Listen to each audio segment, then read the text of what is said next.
Welcome to Becoming Spiritual, a podcast about the magic that surrounds us and has always been a part of us. I'm your host, Heather Dolan, a passionate seeker dedicated to bringing together beautiful humans who are doing amazing things in this world. Together, we will explore healing modalities and practical spiritual practices that can enrich your everyday life. We will also hear stories of awakenings, many from people in the corporate world who have broken out of the spiritual closet.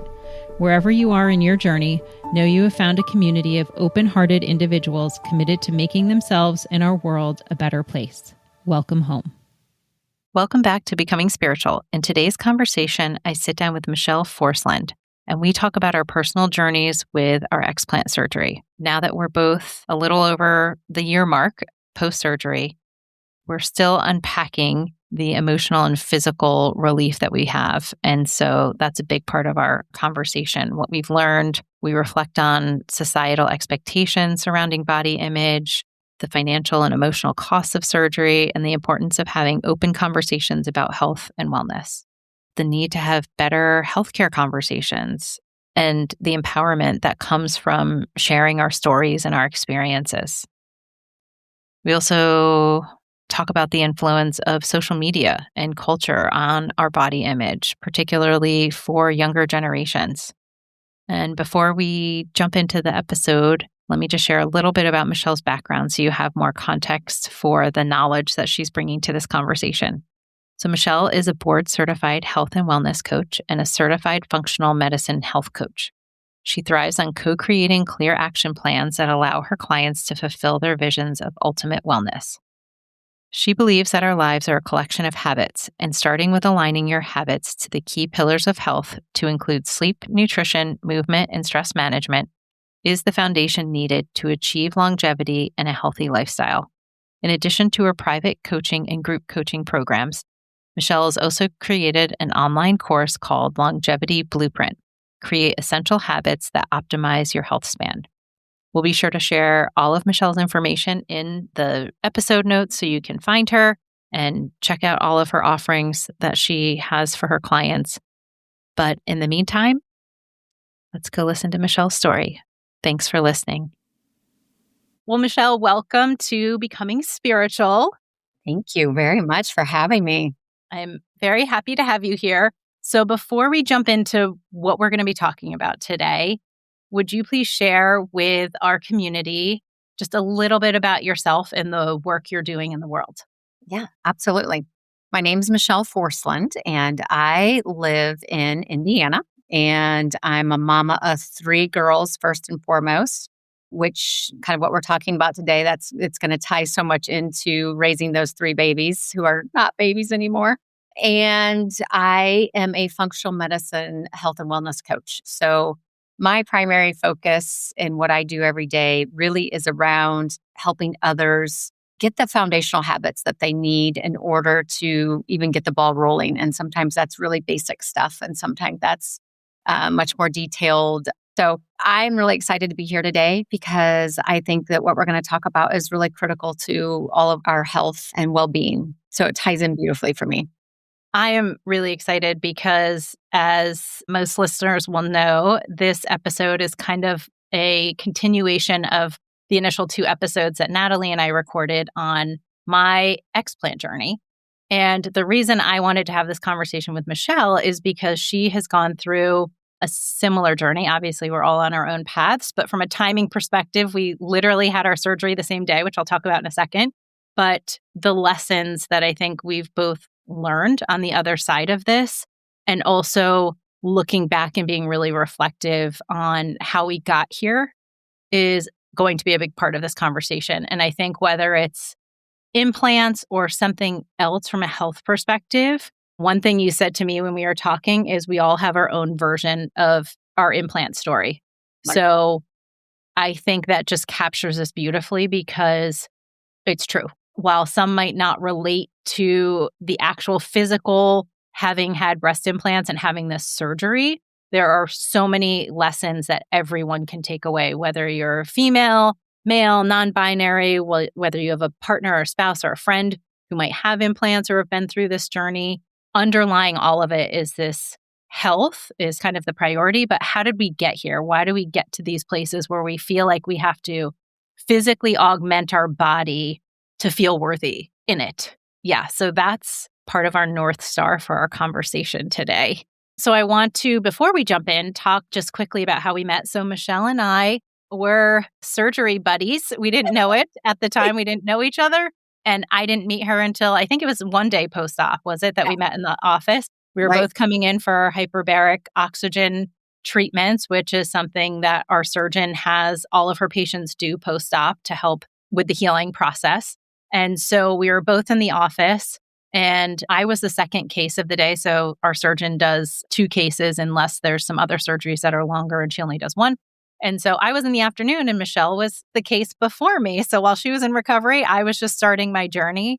And so we ran into each other and just started chatting and literally like in passing, talked for a few minutes and exchanged messages via Facebook to initially connect and stayed in touch because we had our surgery the same day, were able to kind of have someone to, I don't want to say compare, but almost benchmark and share, like, how are you feeling today? How, I'm having this happen. Like, what are you feeling? What are you starting to do or not do yet? And it was just, for me, like a comfort to have someone else who literally was going through the exact same thing at the exact same time as I was. And it's really ironic because we're recording this on January 7th, which is almost a year to the day of our surgery, which would be in 1 week. Yeah, so crazy to think that a year has gone by in so many ways. And then in others, I feel like this just happened. Like I talk about it sometimes and feel like we just were there. Yeah, which thank goodness that's not the case, even though I know you loved your time there too, but obviously we were both recovering from surgery. So I'm glad to be almost a year on the other side of this and still, I think, unwinding what I'm learning about myself in the lessons. And I know you actually said, ironically, you're going to be at a tournament in Cleveland, which is where our surgeon is, next week. So literally you're going to be there a year to the day. It's really weird how the universe is taking me back there a year. Because I agree. Yeah. I think I'm still in the process, well on my way, but I'm still in the process of unpacking all that had been packed up until that day. Yeah. Right. Kind of these suitcases we went in with. And now it's like, okay, that one I unloaded, but oh, wait, here's another one coming down the conveyor belt. And like, oh, I have to deal with this thing now that I didn't know was a thing. Yeah. So I'm curious, maybe starting with how you're feeling today. Like, how do you feel a year after the explant surgery? I feel great. Physically, let's start there. I feel great. And when I say that, I feel more myself physically, like looking in the mirror, which is a big thing to say. And it took every bit of that time because you look in the mirror and go, I don't even know who that is when is yourself. But physically, I feel great. I feel relief. And this is more importantly to me, I think at this point, I feel like it's given me space to feel other things because I physically feel, and not that I was suffering greatly by any means, which I know so many people do. I didn't have that physical suffering other than things I didn't even realize, right? So, and from a physical standpoint, my cardiovascular capacity is significantly improved and didn't even realize that was the case. And I'm sure we'll talk more about that. But like looking at like the metrics I care about, like my VO2 max and, things that are important to me, I'm like, I feel good. But in a general sense, if I had to put one word to how I feel such a sense of relief. What does that mean, the relief for you? Like, what does that look like? Couple things. One, there was this instant relief of that physical side is over. I'm not worried about having toxic things inside of me that I can't control because they're in there and I know what they're doing. And that was just this thing that was always back here. Even if I felt relatively good, it was back there where I was like, I know that's happening and it's not aligning with who I am. I work with clients every day on how to live clean, healthy, happy, fulfilling lives. And I'm over here knowing that these are inside of me and I can do all the other things, but they're still in there. So there's relief from that they're not there anymore. That's one thing I can check. I don't have to worry about that. So there's some mental real estate that it opened just to have that kind of relief. There's also been this sense of relief that I didn't fully realize I was going to have. And that is, it opened this space for me to work on other things, to work on hypervigilance or other things that I was going through that I don't even know if these were contributing to, like physically, but was it just a mental real estate piece that I opened up? I don't know, but I've been able to work on things that I was feeling or dealing with and some authenticity and some realizations of who I am. And I think part of that is when you look at yourself and you physically look different than you have for 27 years. Long time. Right. Then it does make you almost view yourself as, wait a minute, let me question who I am, or let me question things that I thought were steadfast beliefs. Are those steadfast beliefs? Or is that just a thought that I've been thinking over and over and over again, and that made it a belief? Mm-hmm. Kind of a sense of programming or societal telling us this is how something is supposed to be. And yeah. So the relief is kind of a physical, and then also a relief of mentally, I don't have to think through some of those things, but I can think through things that I value more.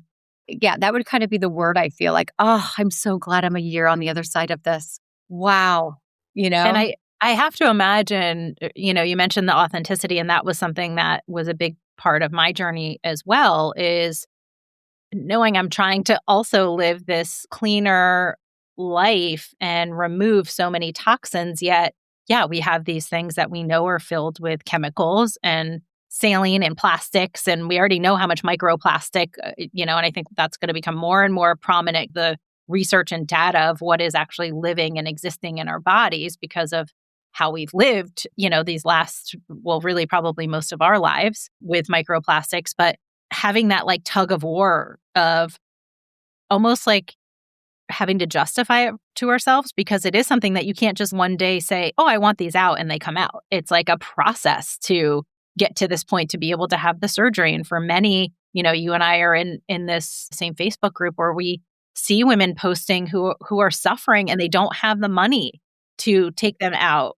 which is heartbreaking, because a lot of times it's more to get them removed. The surgery is more than, because of course you want to make sure you have a doctor who knows what they're doing and they're removing all of the material.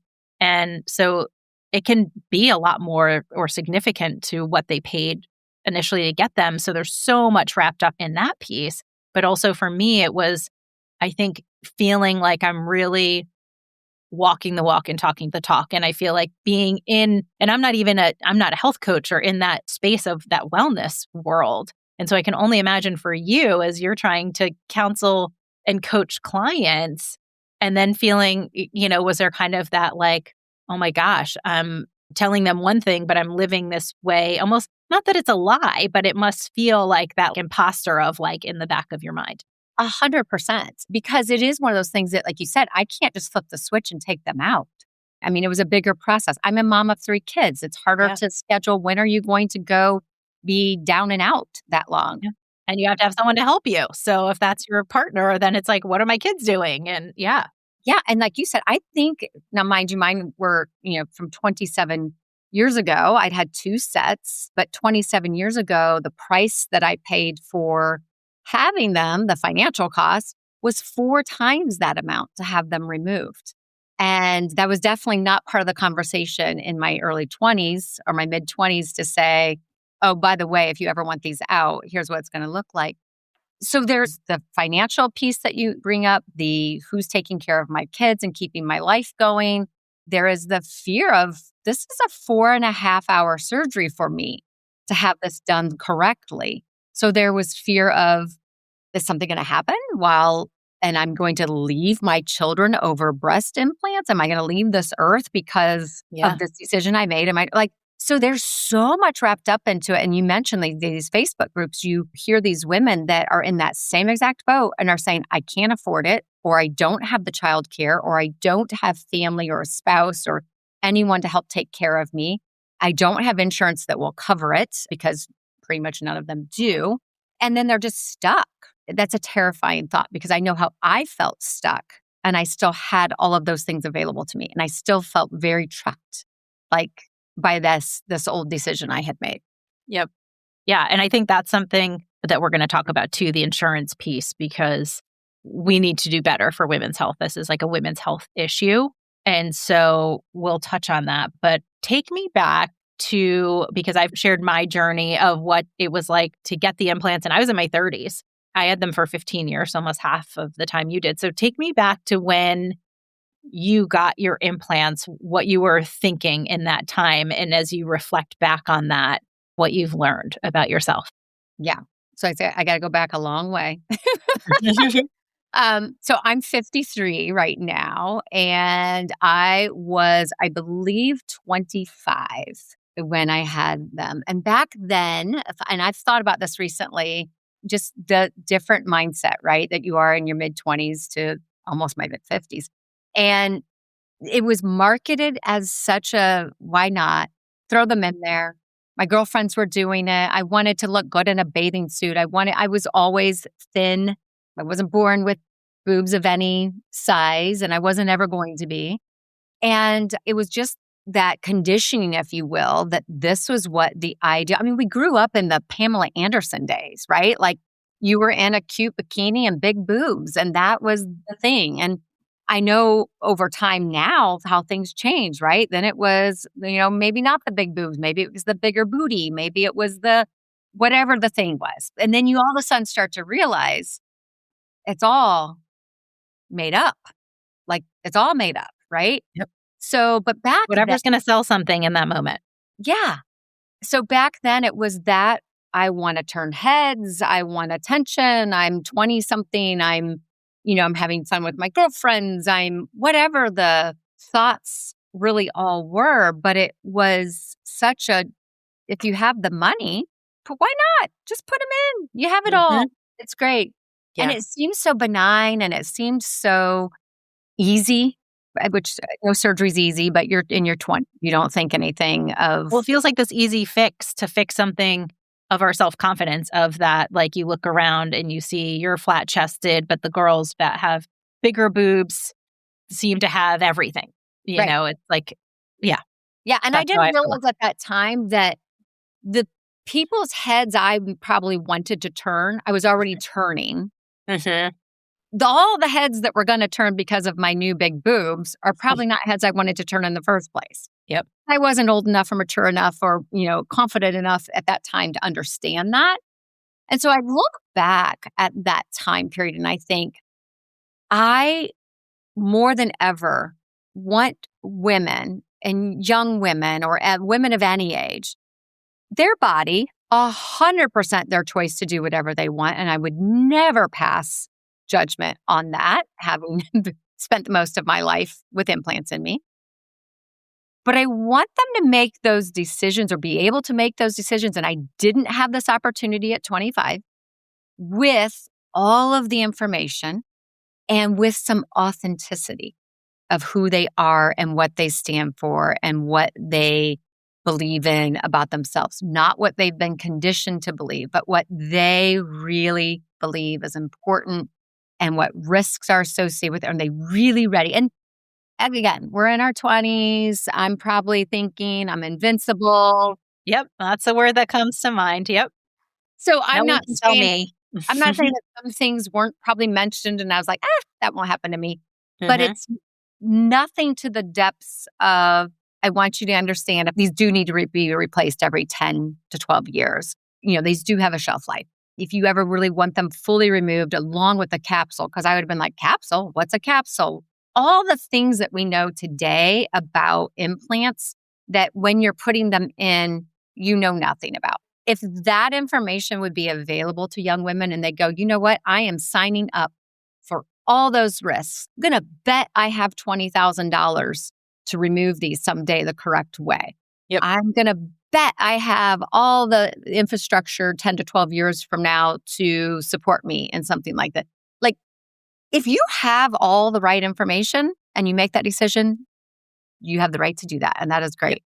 It's going into it with this, which I did in my 20s of this is no big deal.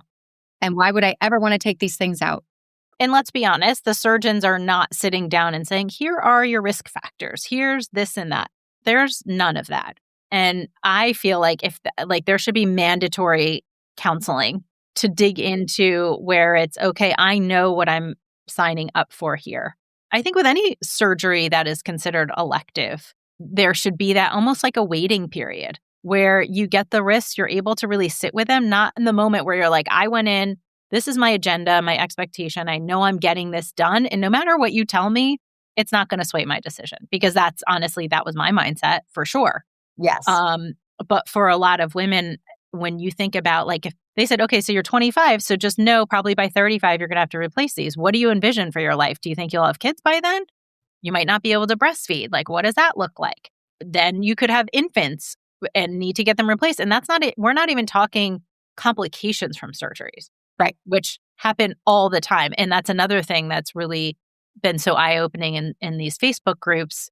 Really, I just pay attention to one, but how many have had botched surgeries and had to have multiple just to fix them? Yes. To get, hopefully, the result that they wanted in the first place. And I talked about some complications and physical pain I experienced, and then some of the things that ended up happening to me leading up to me needing to get them replaced like right at the 10-year mark. So how long did you go before you got yours replaced? And was it because of the shelf life? Did you have like a rupture or pain or anything? So, no, I was lucky in the sense of I had every reason to keep them in because my first set, the only reason I ended up changing them out, I just had my third child. And I had nursed all three, and they were, of course, deflated from where they once were because I had lost all of my regular breast tissue. All I had left in there was this implant that was much smaller than what would be required to make them look the way they did before having my kids, right? Because my body changed, but it was also shelf life time. So it was like, okay, you have to make a decision right now. I didn't even know enough about explants, or that wasn't even presented as an option. Like, hey, we could just go ahead and remove these right now. And that wasn't even on the radar. And I was busy raising babies. And it was just like, I need to get them out. I need to get them replaced with the next set. Let's make this as easy as possible and move on. Right. So that's why I did it. I had no other real reason that I knew of at the time. Probably did, but didn't know of, that I just exchanged them. And then the shelf life was coming back up on them. And I went in first to my plastic surgeon that put them in. And she was like, these look so wonderful. These are great. They still look great. Don't worry about them. I'm like, well, don't they have a shelf life that they should be coming out soon? And she's like, no, there are a lot of people that keep these in 20 years. Like, just don't worry about it. They look fantastic. And I was just like, I know too much to know that's not accurate. And then it made me kind of start to just reevaluate it all. Like, what am I doing now? This is that time where I am going to either exchange them, or is it time to remove them? And there was part of me that was like, you're in your early 50s. Do you want to be doing this again in your early 60s, mid 60s, and your 70s, and your 80s? Like, when is enough enough? And I started to then have those thoughts of, wait a minute, maybe you need to think about this. This is the opportunity to evaluate. And I started digging into the Facebook groups. I started digging in. And it's one of those things, as you probably know, once you know, you can't unknow. Yep. It plants some seeds. Yes. I have some girlfriends that have watched me go through the process, and they still have implants. And I have said, don't start digging until it's an option for you, until it's something you even consider. Because I promise you, once you get digging, you're going to move forward with it.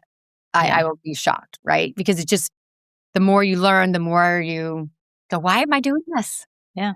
And it's like, you don't want to be in a fear spiral coming to the surgery of like, oh my gosh, I just have to get them out. And they're so, panicked. Because I do think that's when you start to question it on the other side of like, did I do the right thing? And it's like doing that work ahead of time to know, like, I am ready. This is the time. I'm ready to move through this change and accept whatever comes with it. And knowing that you can feel relief, you can feel grateful to have them out, but there's still going to be a lot of feelings that come up, especially around worthiness. And when you do go to get that first bathing suit and you're like, oh my gosh, I feel like I have to go shop in like the little kids section of the bathing suits because I have like no boobs now, and then having other people see you in bathing suits now that maybe you didn't tell about the surgery. And then how are you addressing that? And, there's a lot on the other side that you're, like you said, we're still unpacking and managing through all of that.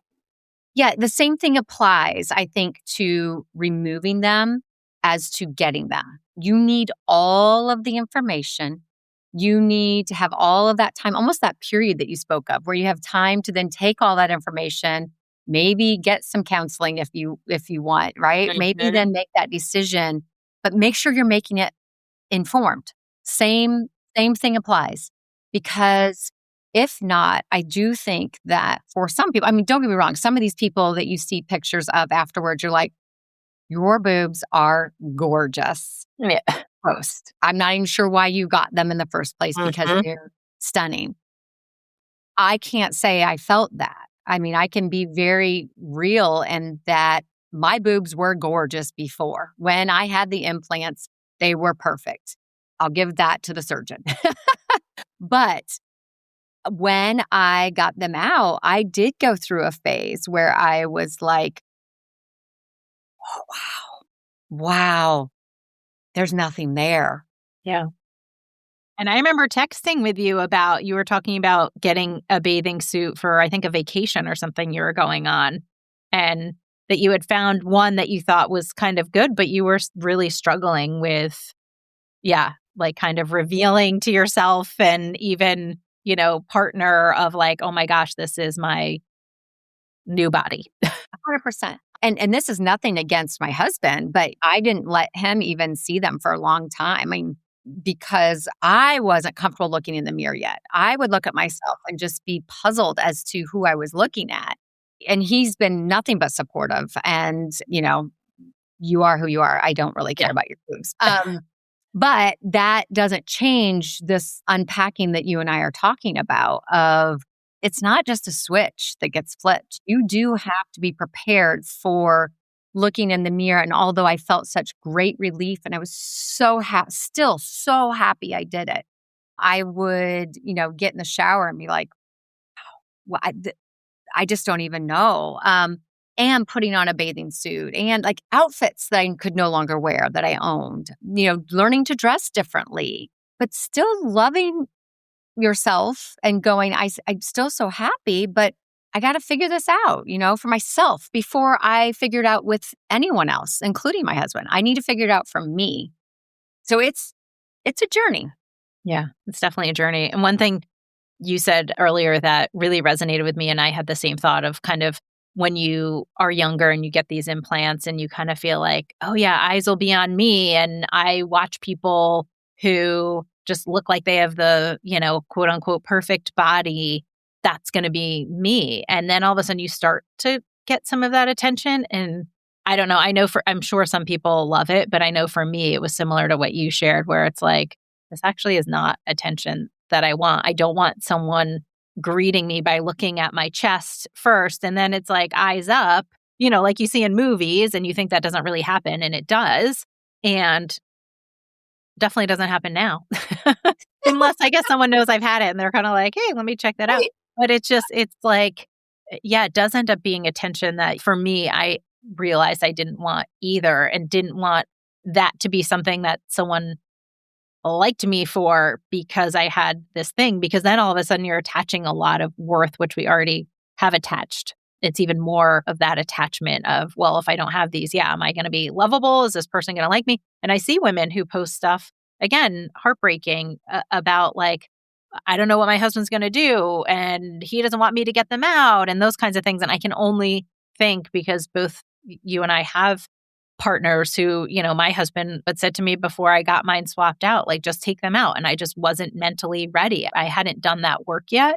to be in that place, but he was very supportive of that and not having that on the other side either. So you've got all these things stacked against you. It can be a real mountain to climb, an extra mountain to climb outside of what you're already going to do in terms of this work. Yeah, I completely agree. And I think that that is what everybody has to go into this with, is understanding your unique situation and what are you going to have in order to get through it. I think that is critical. And I think that takes a while to evaluate. That takes a while to figure out, because you don't know. You don't know. Just like we didn't know when we were going to get them what that would all change, right? Yep. Yeah, there's no checklist. I mean, maybe someone has put one online. Do X amount of work before you decide to do that, which I think is what I'm hoping these episodes are for people, to have some guidance as they hear our stories, to think about, I haven't really done that, or I haven't thought about that. Even the physical recovery and like having the time off and having, someone there to take care of you. I mean, I know we've both also seen people who said, I have no one that can come with me. No one and you can't take care of yourself. Like you can't move your arms. They're like down by your side for 2 weeks. So like you can't drive. It is so much more difficult when done correctly, so much more difficult than getting them in. Especially if you're just swapping them out, that's even easier. But when you are getting them out and the capsules are being removed and they are, for mine, they adhered to my chest wall. So by time, 4.5 hours of her making sure she has got every ounce of that capsule removed, scraped off of the chest wall, and all the muscle repair that has to happen in order to bring that all back together, that's a big deal. So it was much more work, right? And you have the drains and you have all of the things that can come with us that you just didn't have in putting the implants in. And let's face it, for many of us, we're a lot older today than what we were when we first had that done. So we're going to respond differently. Your body's older and it's like, wait, what are we doing? This is not going to be a snap right back up and be out and about in a week and no. Right. And even like what I'm unpacking now too is why my body even looked more different than just the implants being removed, which I had no concept this was really happening. Looking back, I'm kind of surprised I didn't, but my ribs also started to flare. And so like it literally moved my rib cage kind of outwards. So when I first got them out, it was almost like mine were sunken in. And it wasn't so much that they were sunken in, it's that my rib cage was completely shifted. And that can happen with implants. That's a really common thing that happens. But once you have the implants in, you don't even notice that it happened because your implants are sticking so much further out. So then it was like I looked, although I had much smaller breasts, I then actually to myself looked deformed.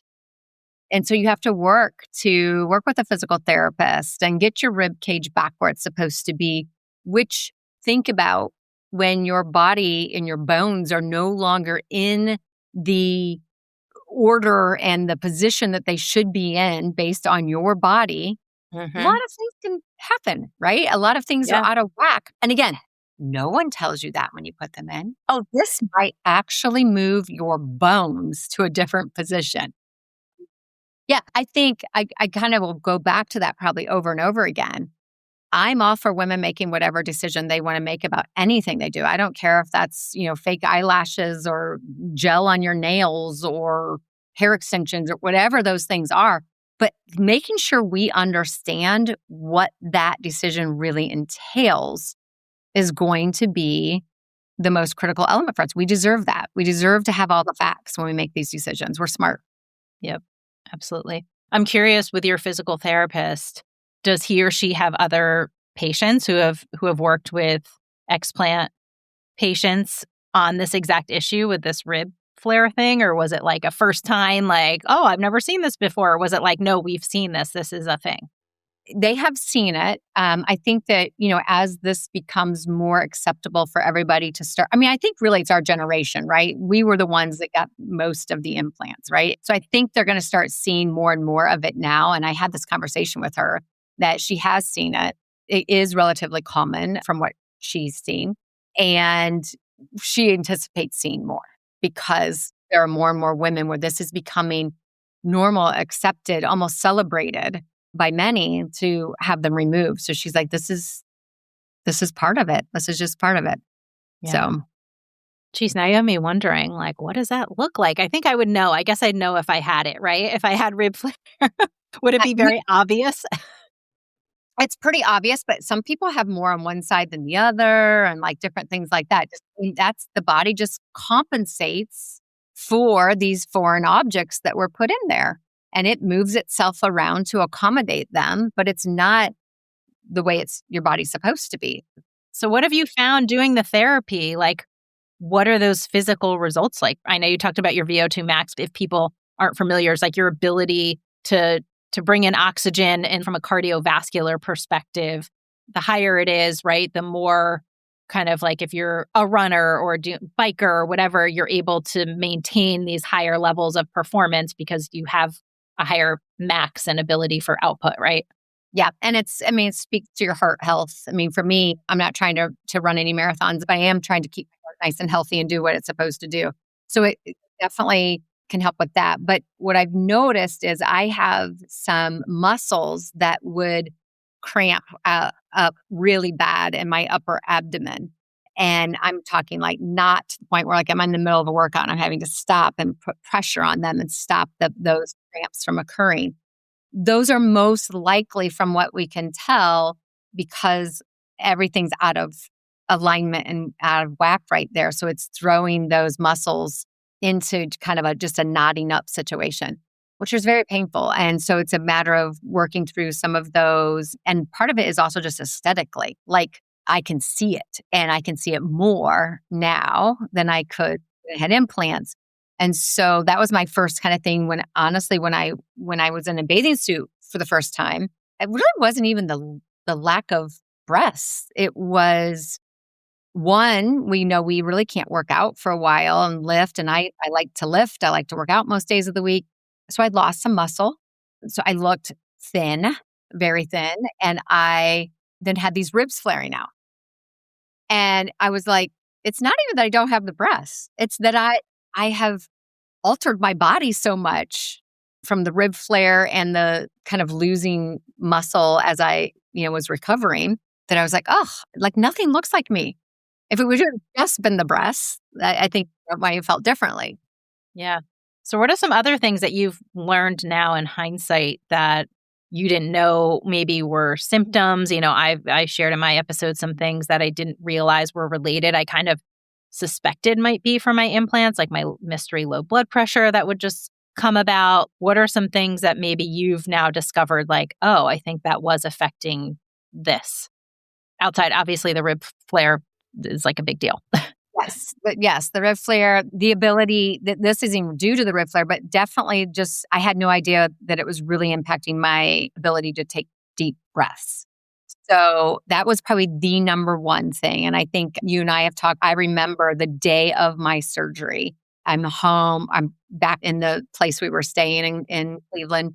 And I looked over at my husband, who was laying in the bed next to me, and I just started crying. And I said, I just took the first full deep breath I have taken in 27 years. And he was like, wow. What? And I'm like, I didn't realize how shallow I was breathing until I wasn't breathing. That is the number one difference. And if you think about what your breath does, you think about it centering you. You think about how it regulates your nervous system. You think about, I'm a pretty hypervigilant individual, and I've been dealing with that for most of my life. And there are some roots from childhood that I'm sure that are linked to that. But it's also, I'm a big believer now that it had to do with my breathing for the last 27 years. I can calm my breathing. I can also put me in the gym or put me out running, whole different ballgame on how I can breathe and how I can take care of myself. So that also comes full circle to me. So here I was, young, thinking the implants were what I needed, but I prided myself even at that time in fitness and the rest of my body being in good shape, right? Mm-hmm.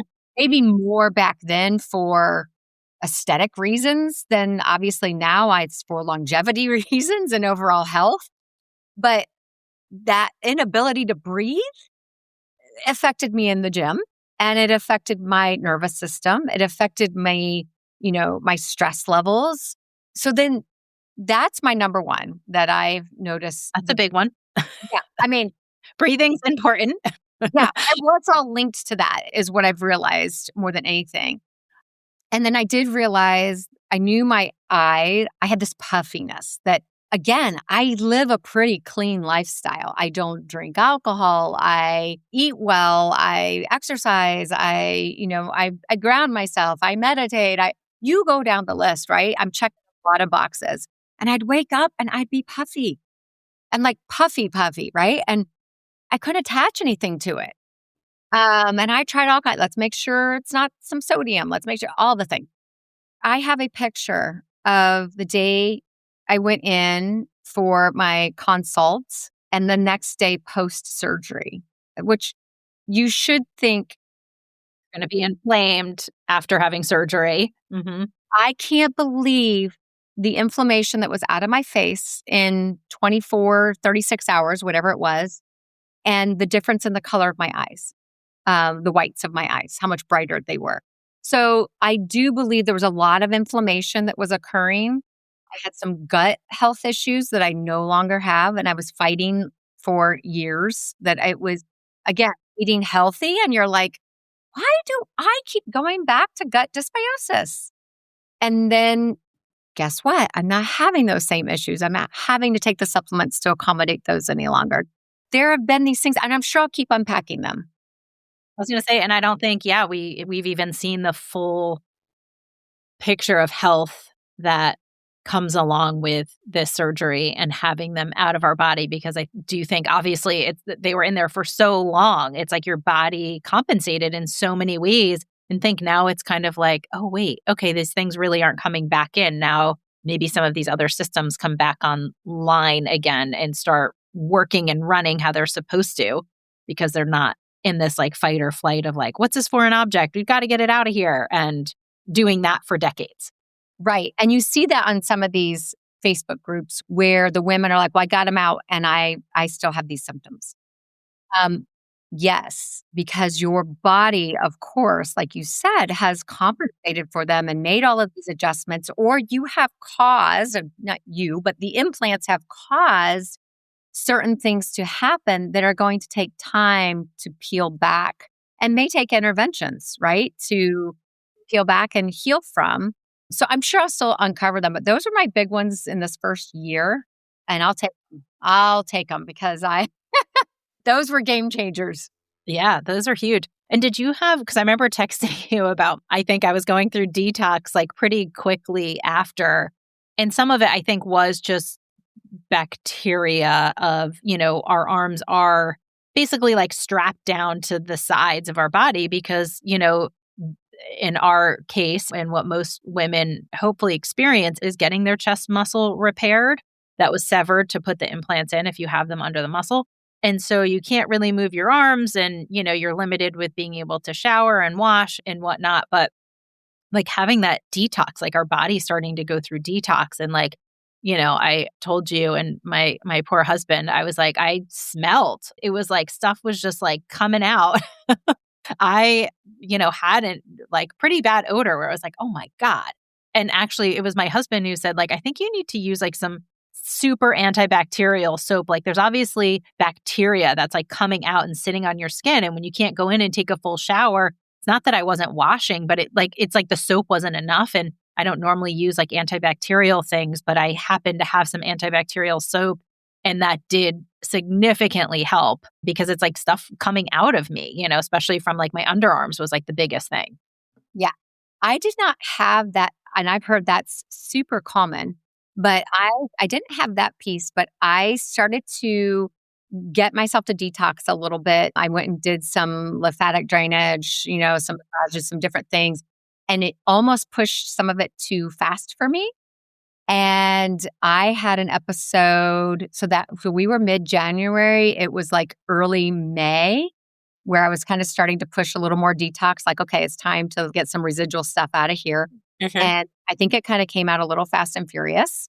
And I had my liver get very, very angry to the point where I went in and did some additional testing and they're like, whoa, something's happening here. Looking back, I was detoxing really heavy, more than probably even my liver wanted to take on at the time. So I just had to do some things to support that and retest and make sure the liver got happy again, which it did.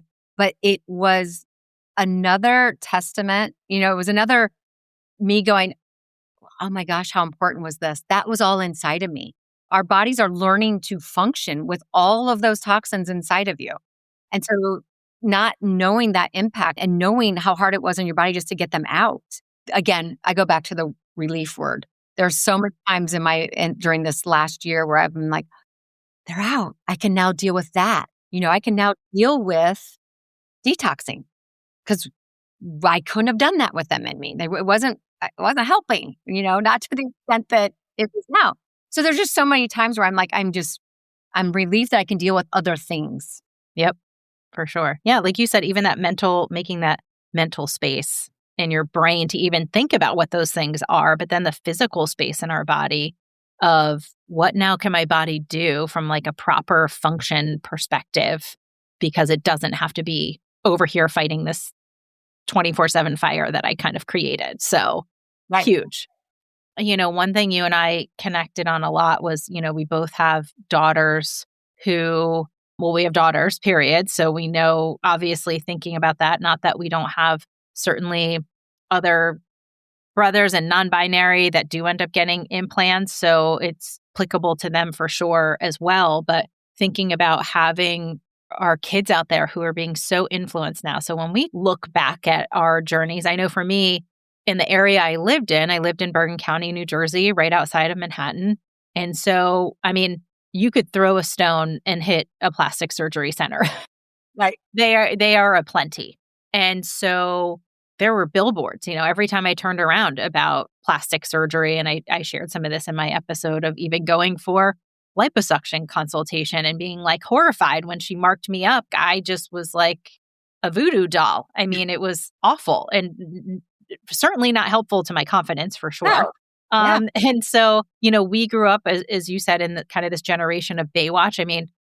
Like one of my favorite shows, not the Pamela Anderson version. I love the original Baywatch, but, then it shifted to the Pamela Anderson still of that time, whereas our parents had Twiggy and those kinds of people where it was like really slim. And then we go back to that with the Kate Moss era of being super thin. But I feel like having those influences were so different. It was in our face, but it wasn't, because it wasn't on a device hitting us all the time. We weren't being marketed to as we're online for something. And once you've searched for implants or Botox or whatever, we know it's going to serve up all the ads that certainly we don't want. And so it's a totally different game now for our kids. And thinking about how they're being marketed to, it keeps me up at night a bit. I'm not going to lie, because trying to shut it out is really hard. And so what is that like for you? Like, what are those conversations now with your girls as they're, in their teens and early 20s of what this is like, seeing you go through this? It was part of the reason I made the decision to do it. I, again, kind of as a health and wellness coach, walking the walk, as a mother walking the walk, because I would tell them, like, think about what you tell your daughter, right? Like, you are beautiful the way you are. You don't need to change anything. You walk through these things with them and then you're like, wait a minute. Like, why am I doing this thing? Why am I doing something different? I'm modeling something different. And it does keep me up at night, because we also realize that, like you said, they're getting hit with it day in and day out. We would see some of the alterations on photos in magazines where we'd be like, oh, they cut off her arm flab, or, oh, they, made her boobs a little bit bigger. They're seeing it all day, every day on their devices and on social media. And these pictures aren't even real. They're so altered now with AI.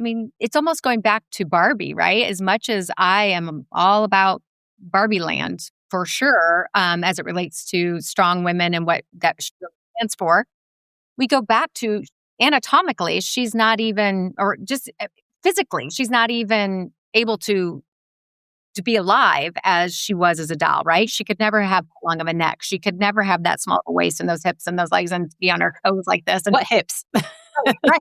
But that is, I go back to, I say this all the time. It's kind of like, how do you boil a frog, right? You put it in lukewarm water or cold water and you slowly boil the frog to death, right? Versus putting it in hot water, it's going to jump out. And we were put in that water very slowly. Our kids are being boiled so quickly. And it's just from day one because they have all of this information in front of them as to what's beautiful, what's not. And so it scares me because I'm not sure how they avoid it right now because it's coming from everywhere. We could at least go out and play. That's really hard for kids to do these days. So back to kind of your question is I'm terrified by it, but I think we as women have to model it. We have to have these conversations. We have to talk about, we have to do our own self-work to understand how we got here in order to help them make their own informed decisions. So I come from it from a standpoint of, let me just tell you everything I know, at least. You can then do whatever you want with that information. And I talked to my oldest, who's almost 21, and she has a lot of girlfriends that, are having these conversations, right? And they're starting to have different thoughts now. It is working. They're starting to go, oh, wait, I'm okay with my small boobs. Now, with that said, I think we have some celebrities who are helping us in the journey to educate these girls some beautiful celebrities who have small boobs again. And it is allowing girls to have role models to go, oh, that is beautiful. Yeah. And I think the one thing, you and I had also talked about was reality TV. And at the time that was coming online as we were having, our surgeries and thinking about the Real Housewives, which the Real Housewives of New Jersey, one of them at the time had her implants on camera, had the whole thing documented. And then another one I remember was on her fourth or fifth maybe even more than that, because she had all these problems like pockets and stuff had sunk in and constantly having these reconstructions. And it's just like anything. We all know Michael Jackson, rest in peace, all the terrible things he experienced from having too much surgery. And then you get to this point of no return. You've done so much damage to your body. It just can't recover in the way you want it to. And so that influence was there. And, we still have this reality TV where they're getting influenced by them. And like you said, then they're influencing them in other ways outside of these shows. And so it's just, one thing that came in for me is picturing my 12-year-old. So I've, almost 21-year-old and my 12-year-old daughter sitting in the car with me. And I'm telling her how beautiful she is as I'm have my makeup bag with me and I'm at the stoplight and I'm putting on some concealer or something. And she's just like, Mommy, you don't need makeup. You're beautiful. And I'm like, how do I respond to that? Because I want her to feel that and I want her to see that in me. And it's so beautiful. And so what I've come to with that is I say, thank you. And I appreciate that so much. And sometimes makeup, it just putting this on makes me feel, a little bit better in the moment. And so it's kind of fun. But then now I'm seeing her where she's bought some things because our girls are being so marketed to with all the skincare. It's insane, all these skincare things. At the time she was, I think, 11 and just getting some skincare. And she was like, oh, I need to get this hyaluronic acid and this, eye cream. And I was like, absolutely not. No, this is not for you. This is, for people like my age, not even your older sister. But it is that tug of war of I have to look at myself. Obviously I have makeup on for this. And sometimes I am getting better. I do have actually my earlier meetings today. I'm trying really hard to, if for some reason my day gets hectic and I'm I just need to start jumping into meetings and not have makeup, it's a big deprogramming for me of looking at myself in the camera. And what I'm finding, there's a lot of other women who aren't wearing makeup, and maybe they weren't before, especially when we're working from home. Right. But I'm seeing a bit of a shift in a lot of women. But also when I'm online, in meetings with men, I'm like, well, they didn't have to put on makeup. Why am I putting on makeup? Well, right. So, but it's all these little micro moments that we have this opportunity to connect or share that messaging.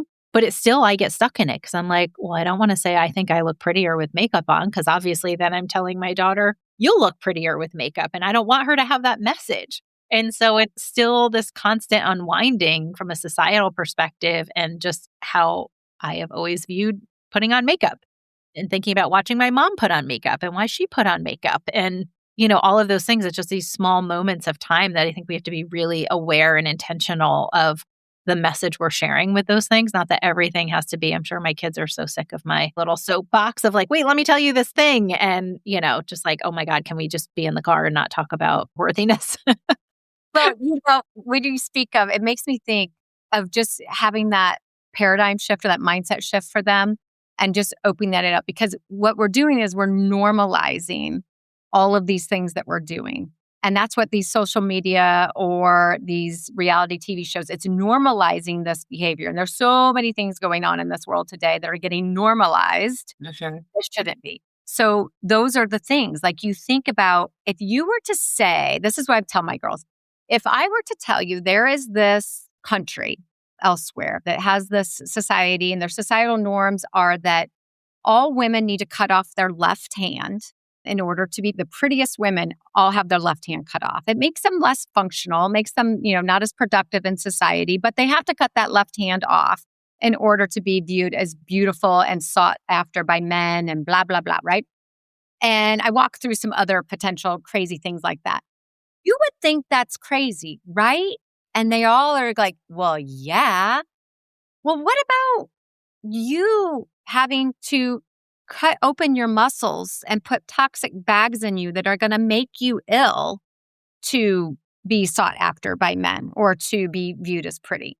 What about putting these implants into their butts to their face or we're, I have had plenty of Botox in my previous life, right? But that was another thing that after the implants came out, I'm like, I'm just not doing that anymore. But we go get needles shot into our heads and our faces and fillers, and we color our hair, and we go put toxic gel on our fingernails, and we do all these things that to you girls and to me as an adult seem normal. It's normal. Some of us, we don't feed ourselves because we need to look a certain way. That seems normal. I mean, what I love, there's a documentary that Taylor Swift did, who I think is an amazing woman, is an amazing role model for these girls. And in her documentary, she talks about when she wasn't eating enough. She needed to be very, very thin. This is Taylor Swift, the most wealthy person ever from music alone. Obviously, very talented woman. Yep. Still felt the need to not eat in order to look a certain way. And that kept her from being able to perform at the level, at her craft, at the level that she needed to perform. That's what our implants do to us. We don't get to perform at the level that we need to perform. For what? Why are we doing that? Why was she doing that? Right? So it's those things that I think we as women need to stand up and say, girls, we're not normalizing this shit. We're not doing it. Yeah. You girls, this is your generation coming up. I'm going to now help be a role model for you. Don't normalize it like we did. Don't do what our generation did. You stand up and you say, no, I am beautiful. I'm not doing things that are going to keep me from my craft because this country and this world needs my craft and needs my power. And so those are the kind of conversations that I'm having with my girls and that I hope this and the listeners hear and we spread this as many places as we can is we deserve better than that. We just deserve better than that. Yeah. Oh, that's, so beautiful. Thank you. And I think one thing that you said, going back to implants and this root cause of like, how did we get here? And we know kind of the advent of a lot of these shows and social media definitely didn't help because in the 80s, there wasn't that. And that was certainly a big boom of implants kind of starting. But like you said, magazines and whatever the media was of that time. But now looking at this as kind of seeing some of these root causes and how we can fix it. I know, you and I talked about how you see, and I think this is like such a poignant point of like insurance covering breast implant removal, just as you would diabetes medication. Like it's a lifestyle disease at this point. And we know it hasn't been fully accepted, I guess, as like an actual lifestyle disease. I mean, you can say it is for sure, but from a medical perspective, where it's an actual medical situation, illness, whatever, that's recognized by whoever has to recognize it for then insurance companies to say, okay, fine, we'll pay for it. And there are lots of women we see fighting for insurance to cover it, and many do get it covered, especially if they have some really debilitating conditions and they have a doctor who is able to link a lot of it to their implants, especially when you see women who are perfectly healthy and they get them and they just like go off a cliff in terms of their health and nothing else has changed. You have some doctors who really quickly have been able to help advocate for them to get it covered by insurance, but it feels like a full-time job. So, I'm curious your take, because I think when you said that to me, it just was like a big light bulb of like, yeah, it's no different than us eating too much and not having, there's food deserts and not having healthy food or not having the education to understand what healthy food is in so many areas of this country with the amount of wealth we have. So when did that connection come through for you? And I'm sure being a wellness coach, this is like on your mind all the time because you're seeing some of these health situations play out. Yeah, absolutely. We created this system, whether it be our food laden with sugar or our food laden with all of these other additives or this standard American diet that we've created. And then we pay for the diseases that come along with it. At least our insurance companies help pay for that. And I'm a root cause person, right? That's why when my health and wellness coaching is really more around functional medicine, because it's what's the root? Let's not keep bandaging the symptoms. So we create this system that creates all of these diseases, where there are many diseases linked to implants of any kind, right? But breast implants in particular. And so it's the same thing. We created this system in our country of this is how you should look. This is what our TV is going to portray. This is what our social media is going to portray. This is what we're going to value. And then these women are left with those diseases that come along with it or those health issues. And then they're told, me included right now, being told by insurance, sorry, we are not paying a dime for that. And that's broken. It is no different than the person who has heart disease now because they've lived a sedentary lifestyle, eating tons of sugar and unhealthy foods, and all of these things have occurred. And trust me, they're getting a lot of medical claims covered based off of that lifestyle. No judgment there. I made lifestyle choices that put me in the same but different position, right? Right. But it is the same in the sense of that is what we've created, and we can't then abandon people on the back end when they basically live the very system we created. That's a problem for me. And it is a full-time job working with some of these insurance companies. And I think about, I'm in a relatively privileged situation, and I can't seem to get that to happen. Right? Like when I say that, I am educated. I am able to navigate the system. I advocate for yourself and feel comfortable and not intimidated by someone on the phone saying God knows what to you. Right. And so I think about all of these people that are not in that position, and they're not going to stand a chance in getting this covered without some help, without these companies going, wait a minute. We have these very approved, quote unquote, medical devices that we're putting in people. Maybe those need to come with some black box warnings, which I know some of them now have, but maybe those need to come with some other things ahead of time that help educate these people before they make those decisions. But with that said, right, cigarettes, they have a warning label on them. If you get lung cancer, you're still going to have your claims covered, whether you smoke the cigarettes or not. Alcohol has a warning label on it.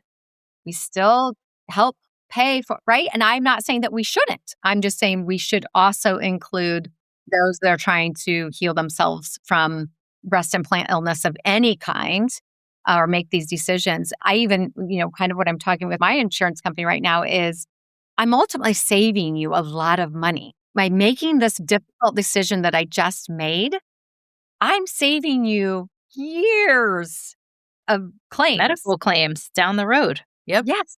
So there needs to be some logic attached to it, and there Yeah. needs to be some attention drawn to this, I think, for sure. Yeah, absolutely. Well, thank you for doing this work. And I've got to think, as you meet with clients, is that, finding out if they have implants? Because I think something else that I talked about in my episode, and probably you and I have talked about, is you have some of these health issues. You go to doctors, you go to specialists. Never, there might be a box on there. I can think of my gynecologist asking about breast implants. Maybe, a regular doctor might ask if you have breast implants, but that's where the conversation stops. There's no, oh, I see you have implants. And especially now when we're talking about doctors that have 7, 8, 9 minutes with a patient to come in, talk to them, diagnose them with something, and then move to the next patient because just everything's so broken in healthcare. But thinking about if someone would stop on that form and be like, okay, you have implants. Interesting. Okay, you've had these gut issues for a long time. How long have you had those? And maybe making some of those links, because I had tremendous gut inflammation and issues most of my life, but I can definitely say things got worse after my implants, and it has gotten better, much better since having them out in the past year, for sure. And so, I'm so grateful for that. But is that something in your wellness practice that now you ask women, which some might get a bit defensive of oh, well, why are we talking about this, without being preachy or I'm curious, is that something that comes up now? It does. I will say it is, you hit nail on the head. It's a sensitive subject for women because if you're not there yet, you don't want to hear that those things that you hold on to as part of your identity, you don't want to hear that they're what could potentially be causing problems for you until you're ready. So it's you're planting the seeds. Yes. So it's more of a stay curious with them, right? And in my coaching, it's very much the foundation is I'm not here to tell you anything. I'm not here to tell you what to do. I'm here to be curious with you to help you drive where you're going to go with your health. Because if you're not ready to make any choice, I don't care if it's, I'm wanting to reduce sugar out of my diet. If you're not ready to do that, me telling you to do that is not going to change anything. Right. You might as well just go to your regular MD and have them tell you, hey, cut out the sugar, because that's the same outcome. You're going to keep eating sugar. So I kind of take that same approach is let's just be curious as to what could all be driving this and helping them get there. And it's been helpful having gone through this journey this last year because it reminds me even more so how I need to stay in the curious space versus anything else.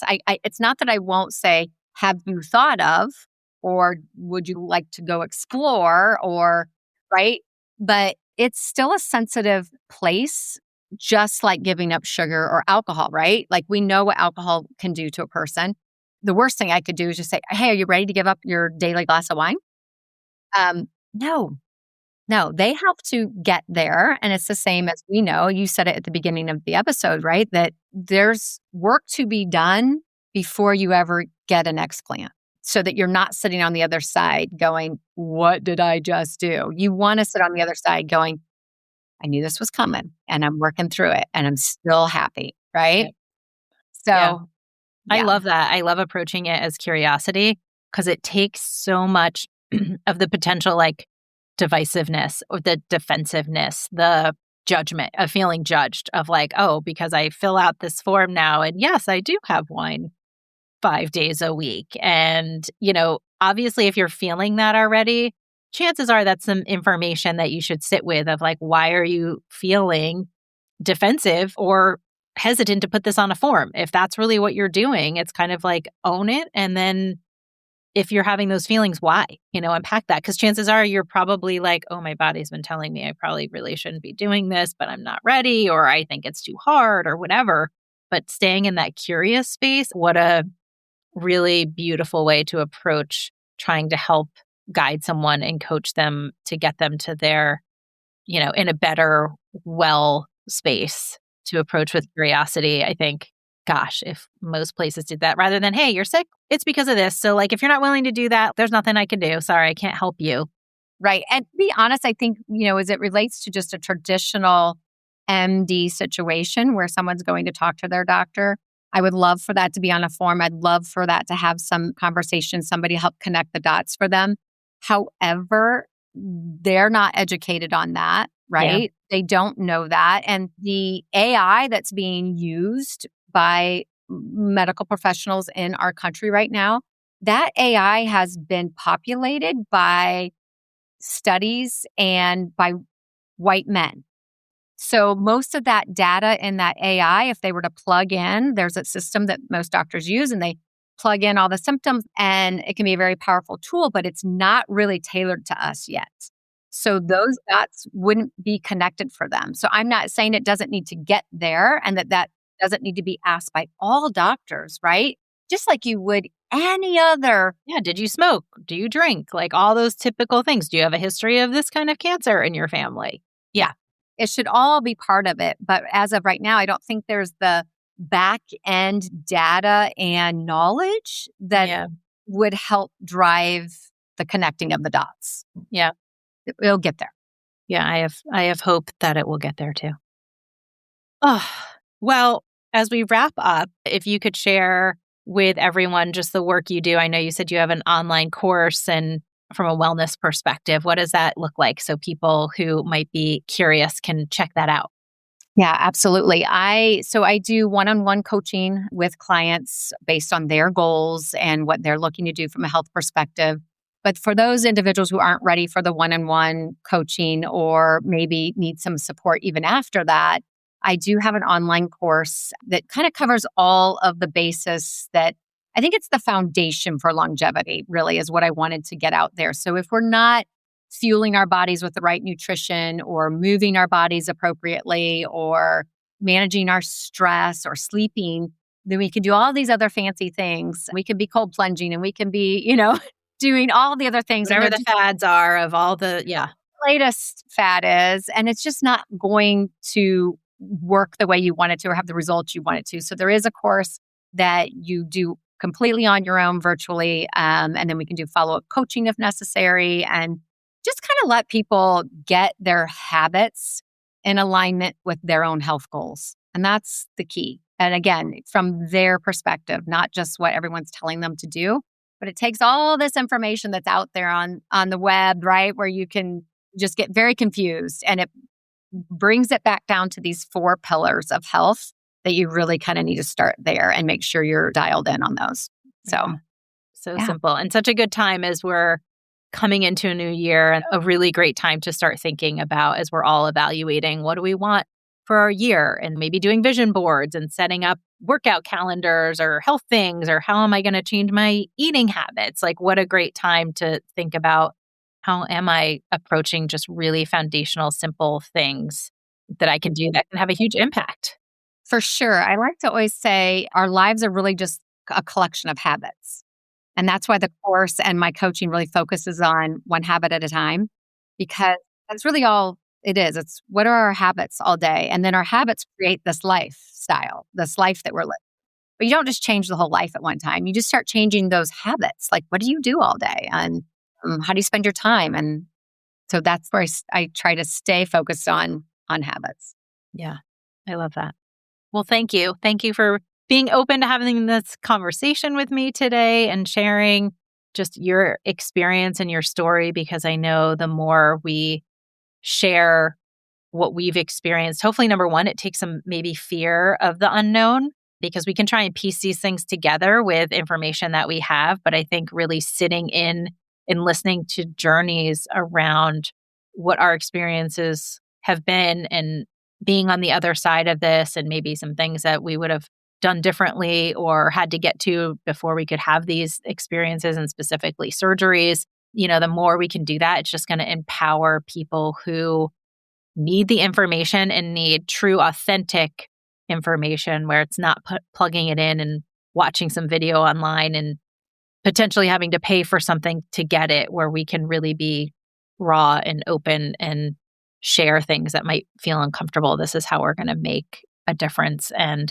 it might not be someone who's listening directly, but it could be an episode that maybe they share with a friend or a parent or, someone just that they know might be suffering from some health issue that maybe this is something they need to hear. And I feel like if this resonates with you, if someone listening is like, oh my gosh, this is hitting me really hard, chances are that's something resonating with you, and sit in that and think about it, because that means chances are there probably is something going on and this could be part of an answer for you. And so, as Michelle said so beautifully, be curious about, okay, if I want to explore this, find resources and places where you can get support and potentially go on this journey, whether it's an explant or just getting information. Information is power. So we hopefully are doing everything we can to do that. But I'm grateful you could be here to share your information and empower all of us to just keep being curious and open and exploring. So thank you. Thank you so much for the beautiful work you're doing and providing this kind of venue to share this information. I think it's really meaningful and will make a big difference in people's lives. So thank you for that. Of course. Thank you. I receive that. And so with that, we will definitely make sure that we link Michelle's information so you can find her course information. So that way, if you do want to explore this, especially because we are kicking off a new year, 2026, we will share all of that. But thank you for joining us. We are grateful. And I think there'll be more stories to come where we continue to share this message and learn more and more about how we can better serve other women, our health, and just live our most vibrant, holistic, authentic lives. So I can't wait. Thank you. Thank you. Be well. Thank you so much for taking time out of your precious day to listen to our podcast. If this episode resonated with you, we would love for you to share it with someone you love. That would mean the world to us. Also, if you feel called, please follow our show so you will know when a new episode drops. If you want to go one step further, you can even rate this episode, as it allows our podcast to find its way to others. Lastly, we've done our best to share resources that you might find helpful in the show notes, whether that's a book recommendation or a website we referenced during the episode, a free resource, or more information on a guest who took their time to speak with us and share their knowledge. We would love for you to support their work too. You can find more information on our podcast website at becomingspiritual.me. We love you and can't wait for you to hear the next episode. Until then, know you have a place where you are welcome and you are loved. Welcome home.